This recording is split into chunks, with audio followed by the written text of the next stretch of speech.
Welcome back to Study Hall, everybody. Today we're going to be looking at something pretty interesting, and I think it's going to spark some debate for sure. Yeah, definitely. So, to set the stage, let's imagine for a second that they're the president. You're looking at a giant world map. Okay. And you got billions of dollars set aside for foreign aid. So where does it all go? Like, what are the factors that should even, like, go into that decision? Right. You know what I mean? Yeah. That's what we're going to be looking at in this deep dive. Okay. We're going to be taking a close look at this executive order that was signed on January 20th, 2025. Right. And basically what it did was put a 90-day pause on all U.S. foreign aid programs. Oh, wow. And I mean all of them. Okay. So we're talking government partnerships, NGOs, international organizations, everything. That's a pretty big deal. Yeah. So, I mean, is this like a smart move? Like, are we just like reassessing how we're using aid? Right. Or is this like us taking a step back from like global responsibility? Yeah. I mean, it's definitely sparked a lot of debate. Oh, yeah, for sure.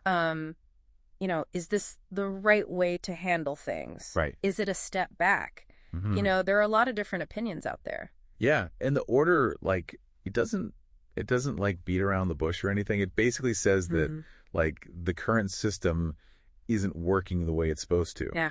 It even says that it could be like undermining American values. That's interesting. Yeah. So they're really saying that the current system isn't doing what it should be doing, and that it might even be like working against what America stands for. Yeah, it's suggesting that there's like this disconnect between what foreign aid is supposed to be doing and what's actually happening as a result of it. Actual outcomes. Yeah. Have you ever seen like those stories about like aid projects? Oh, yeah. That like totally went off the rails? Definitely. Or like where people question if the money's even getting to the people that actually need it? Right. You always hear those stories.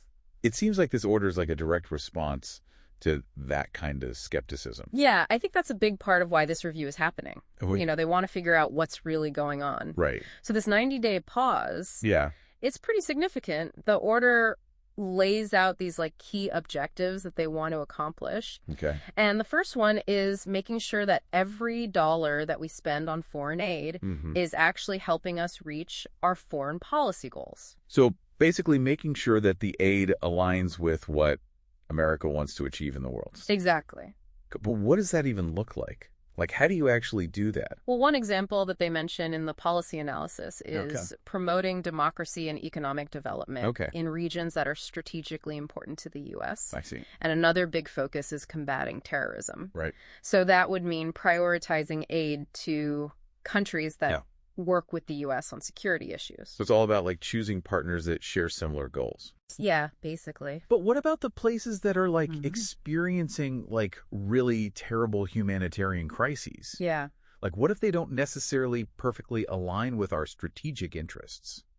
Right. That's a really important question. Yeah. And it's actually one of the biggest concerns that people who oppose this order have brought up. What are they saying? Well, they're worried that by tying aid so closely to foreign policy, humanitarian needs might end up getting pushed aside. I see. If a country is struggling, but they're not strategically important to the U.S., will they still get the help they need? Okay, so it sounds like there's like a trade-off here. Yeah, definitely. On one hand, we want to be smart about how we're using our aid money and make sure it's being used effectively. But at the same time, we don't want to just turn our backs on people who desperately need help. Exactly. Even if their governments aren't like our best buddies. It's a tough balance to strike. Yeah, it's definitely a complex situation. For sure. And that's, I think, why there's so much discussion happening around this review. Yeah, I mean, it's not just about where the aid is going. It's also about how it's being used. Right. The order is also calling for a crackdown on waste, fraud, and abuse within the system. That seems like it makes sense, though, right? Yeah. In theory, it's a good idea. Like, who wouldn't want to make sure that the aid money is being used responsibly? Right, but like with any big change, there could be some downsides. Okay, what kind of downsides are we talking about? Well, one concern is that all this extra scrutiny could create a lot of administrative burdens and actually slow down the whole process. That makes sense. I mean, more oversight, more paperwork. More bureaucracy. Exactly. But there's got to be a way to like balance accountability with efficiency. Right? Yeah, that's the hope. Yeah. The order also talks about streamlining decision-making and promoting transparency. Right. But whether that can actually happen in just 90 days is still up in the air.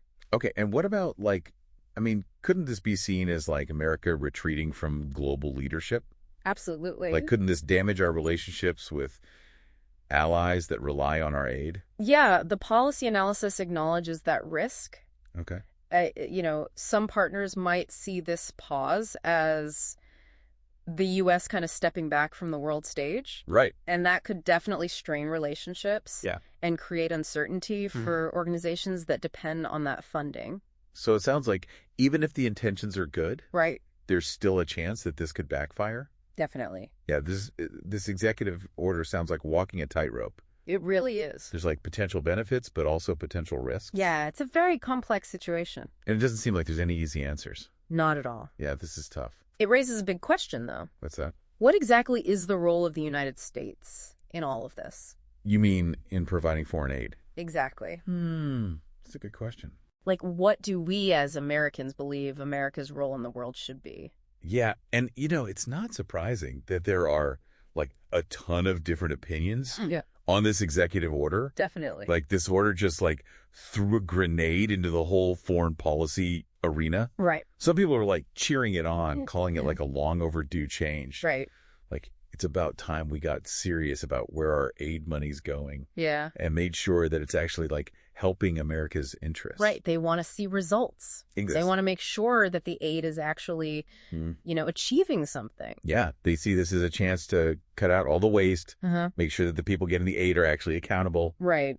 And actually use aid as a tool to, like, promote American values and interests. Exactly. For them, this is about being responsible with taxpayer dollars and making sure that aid isn't just like a blank check. Right. They want to make sure it's being used effectively. But then you have, like, the other side. Yeah. The people who are, like, freaking out about this. Right. They're saying that this is going to, like, mess up all this important humanitarian work, hurt America's reputation. Yeah. It could even, like, make things worse in parts of the world that are already, like, really unstable. Exactly. And they're worried that if we pull back, other countries might step in and they might not have the best intentions. Right. Like countries that don't share our values. Exactly. Yeah. And of course, we can't forget about, like, the human cost. Right. The people who rely on this aid. They could end up suffering the most. Yeah, absolutely. Like, I was reading one of the articles, and it mentioned this medical NGO that was working in a conflict zone. Oh, wow. And they were providing, like, essential medical care to civilians. Right. But they depended, like, a lot on funding from the U.S. I see. And this pause would, like, totally screw up their whole operation. Yeah. That's a really good example. Yeah, it just shows you how these decisions can have, like, really unintended consequences. Exactly. Even if the goal is to improve the system, this sudden halt could actually make things way worse. Yeah, the policy analysis does mention that.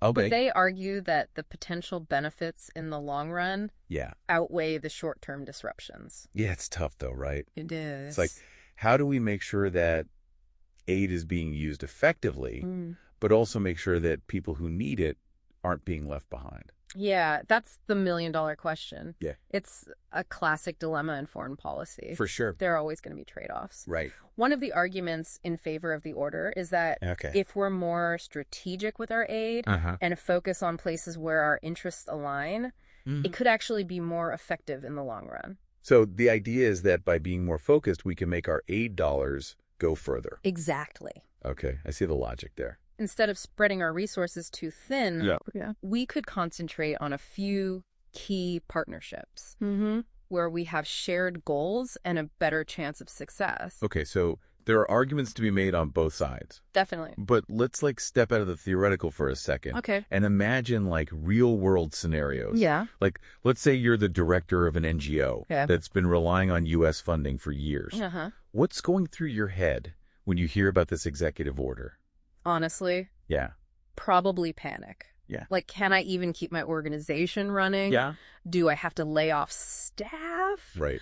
What about the projects that we've already started? Yeah. That 90-day review period would be brutal. Oh, yeah. Just waiting and not knowing if the funding is coming back. Right, or if you have to completely change your whole strategy. Exactly. It would be incredibly destabilizing. Totally. Not just for the organization, but for the communities that they're trying to help. It's a good reminder that behind all these policy debates, there are real people whose lives are being affected. Absolutely. And it's not just the NGOs. Right. Imagine you're a citizen in a country that's relied on U.S. aid for things like education or healthcare. You'd be wondering, like, is America abandoning us? Yeah. What does this mean for our future? It could create a real sense of betrayal. Right. Maybe even anger. And it could damage the trust that's been built up over years. Yeah, and that's something that the U.S. has to be really careful about. For sure. If we pull back from our commitments, it could create a void that other countries will be happy to fill. Exactly. And those countries might not have the same goals as us. This whole executive order just forces us to confront some tough questions.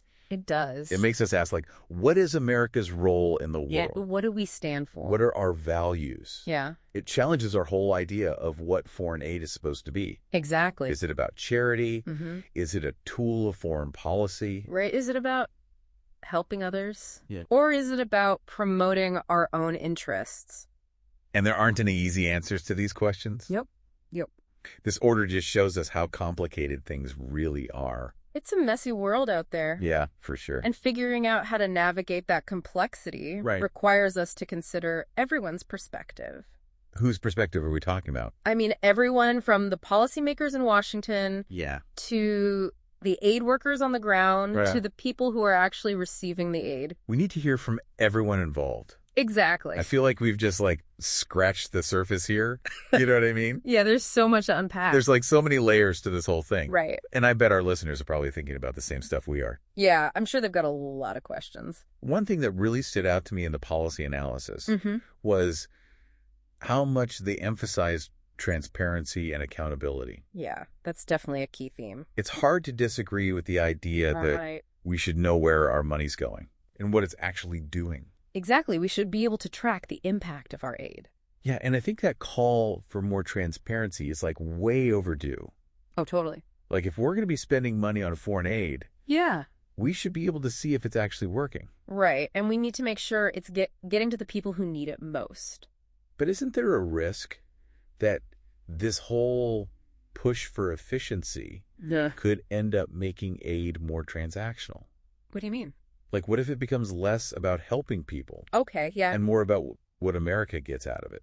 That's a good point. Like, you know, quid pro quo. Yeah, the policy analysis talks about aligning aid with U.S. interests. Right. But we need to be really clear about what those interests are. Yeah. And make sure they're not coming at the expense of humanitarian needs. Maybe this 90-day pause, as disruptive as it might be, could actually be a good opportunity to, like, rethink our whole approach to foreign aid. How so? Like, maybe it's a chance to get rid of this one-size-fits-all model and come up with more tailored strategies that take into account the specific needs of each country. Yeah, that makes sense. Like, recognizing that not every situation is the same. Definitely a more nuanced approach could be way more effective.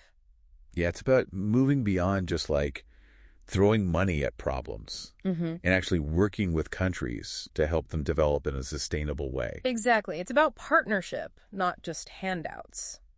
It feels like this executive order has just opened up a whole can of worms. It really has. There are so many questions, and it doesn't feel like there are any easy answers. Nope. It's complicated stuff. But at least it's gotten people talking. Yeah, that's for sure. It's forced us to have this conversation about what foreign aid should be all about. It's a debate that we need to have. And it's a reminder that foreign aid isn't just about money. Right. It's about people's lives. Exactly. It's about our values as a country. And it's about the kind of role we want to play in the world. So as we wrap up this deep dive, we want to leave you with one final thought. Okay. If you were in charge of redesigning the U.S. foreign aid system, what would be your guiding principles? What would you prioritize? That's a tough one. What changes would you make to make sure that aid is both effective and aligned with American values? Something we all need to think about. It's a challenging question, but it's one that's worth asking. Yeah, absolutely. Thanks for joining us on this journey. Yeah, thanks for listening, everyone. And until next time, keep those minds curious